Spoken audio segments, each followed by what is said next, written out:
Pada saat penentuan awal Ramadan 1445 Hijriah yang lalu, ada perbedaan antara pemerintah dan Ormas Muhammadiyah. Setelah melalui sidang isbat awal Ramadan 2024, Kementerian Agama RI memutuskan awal Ramadan jatuh pada hari Selasa 12 Maret 2024. Sementara itu dengan menggunakan metode hisab, Ormas Muhammadiyah menentukan awal puasa Ramadan dimulai pada hari Senin 11 Maret 2024. Setelah terjadi perbedaan dalam penentuan awal Ramadan 1445 Hijriah, apakah bakal terjadi perbedaan pula dalam menentukan awal bulan Syawal 1445 Hijriah? Atau kali ini justru awal bulan Syawal bakal berlangsung secara serentak sehingga umat muslim Indonesia bisa merayakan Hari Raya Idul Fitri secara bersamaan?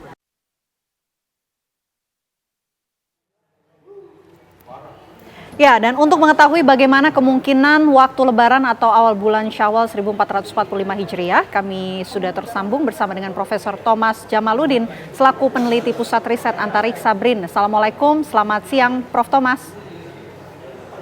Waalaikumsalam warahmatullahi wabarakatuh.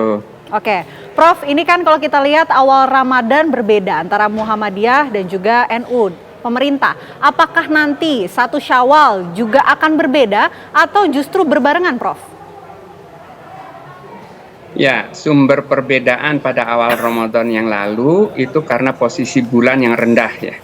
Jadi menurut Muhammadiyah itu sudah masuk, tetapi menurut kriteria baru Mabims yang digunakan oleh pemerintah dan juga oleh ormas-ormas Islam yang lain, itu belum memenuhi kriteria karena ketinggiannya hanya sekitar 1 derajat, elongasinya pun masih kurang dari 6,4 derajat. Nah, nanti pada akhir Ramadan, tanggal 29 Ramadan atau tanggal 9 April, ini posisi bulannya sudah cukup tinggi. Dan itu berarti memenuhi kriteria wujudul hilal yang digunakan oleh Muhammadiyah dan juga kriteria Mabims dengan tinggi minimal 3 derajat dan elongasi 6,4 derajat. Pada saat maghrib besok di Jawa, posisi bulan itu tingginya sudah lebih dari 6 derajat, kemudian elongasinya juga sekitar 9 derajat, jadi sudah cukup tinggi dan ini diharapkan nanti akan ada saksi yang berhasil melihat sehingga pada sidang isbat nanti bisa diputuskan seragam ya, bahwa Idul Fitri jatuhnya tanggal 10. Itu sesuai juga dengan maklumat Muhammadiyah yang menyatakan Idul Fitrinya tanggal 10. Kalau Muhammadiyah ini berpuasa 30 hari, dari pemerintah 29 hari, karena besok memang isbat akan dilaksanakan begitu ya Prof? Iya, jadi besok nanti sesudah maghrib itu akan ada sidang isbat. Dan pada sidang isbat itu akan didengar laporan-laporan pengamatan hilal dari seluruh wilayah Indonesia. Kemudian juga dilaporkan hasil hisab perhitungan yang dilakukan oleh ormas-ormas Islam yang lain. Karena sesungguhnya hisab ini bukan hanya dilakukan oleh Muhammadiyah, tetapi ormas-ormas yang lain juga termasuk NU melakukan hisab juga. Hanya bedanya NU dan ormas-ormas yang lain itu mengkonfirmasi dengan ru'yat, dan insya Allah besok saat maghrib hasil ru'yatnya insya Allah akan sama dengan hasil hisab karena posisi bulannya sudah cukup tinggi.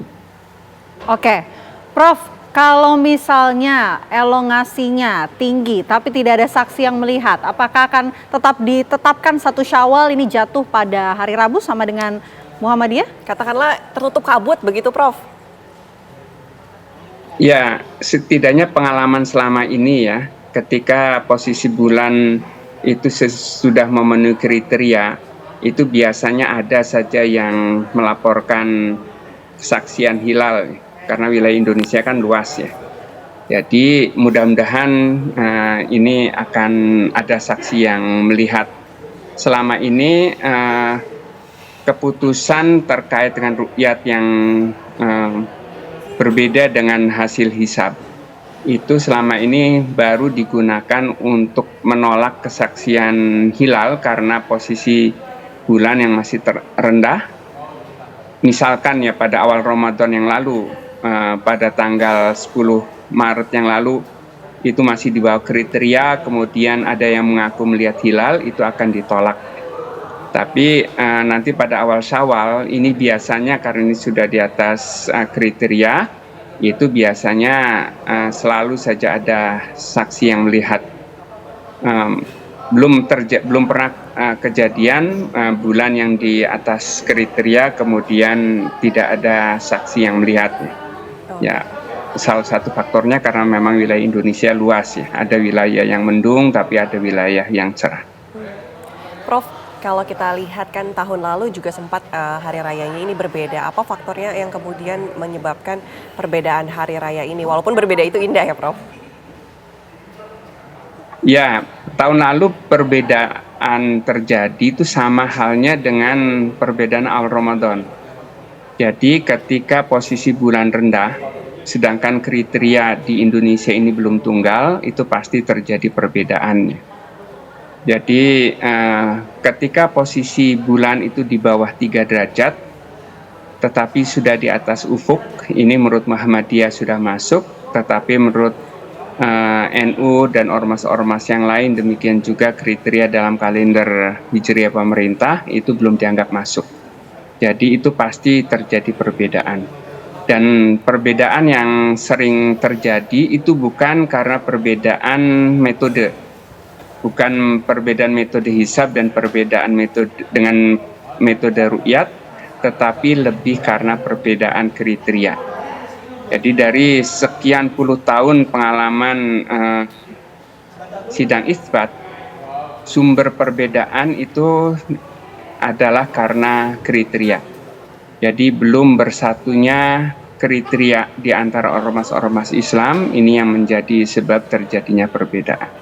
Oke. Sesama pengamal ru'yat bisa beda, sesama pengamal hisab juga berbeda kalau kriterianya berbeda ya. Baik. Jadi itu yang sekarang ini sesungguhnya titik temunya itu adalah pada penyamaan kriteria. Oke, baik, tentu juga kita sambil menantikan jalannya sidang isbat besok, apakah sama seperti yang disampaikan oleh Prof. Thomas. Terima kasih banyak Profesor Thomas Jamaludin atas waktunya di Apa Kabar Indonesia Siang. Selamat siang, Prof. Terima kasih. Assalamualaikum warahmatullahi wabarakatuh. Waalaikumsalam. Waalaikumsalam.